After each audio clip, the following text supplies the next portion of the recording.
Welcome back. We're listening to Unrest, Perfect Teeth from 1993, I think it was, and it's just a wonderful album, and I just can't believe I'd not heard of it before this.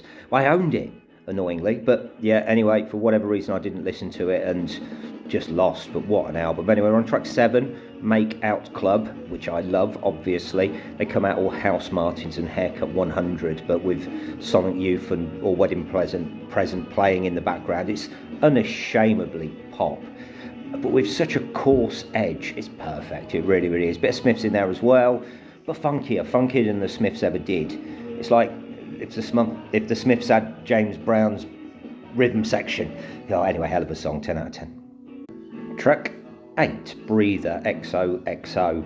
I just could not have asked for a better track to be after that, and I'm not sure whether it just works so well after Make Out Club, that intro, whether it's just an amazing song, but it is an amazing song. So beautiful, like a jazzy Depeche Mode. You could imagine Dave Guard singing this, actually.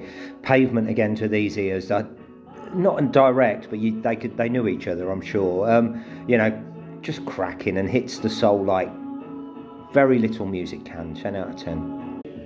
Track 9, West Coast Love Affair, and then they sound like the, and it's amazing. It's heavenly. Yeah, that's probably the poppiest song on the album, but so darn funky and good, and maybe my favourite track, actually. It's got the David Bowies about it, rather than Velvet Underground, although them two had things in common, showing the diversity and the openness of their music. And yeah, in a better world, this could have been a hit, this song. Really, really, really good song. 10 out of 10. Track 10, 6, Layer Cake. Bit of a fall off after 3 outstanding 10 out of 10s. Goes a little bit Aztec Camera on us. Great song, great melody. Up there with, like, I don't know, the 3rd worst track on a Smiths album. But I like the Sonic Youth guitars, but after that, big crescendos of 3, 9 out of 10. And the 11th and final track, Stylized Ampersand, whatever that means. Bit depressing way to end the album, if I'm honest, but that's fine.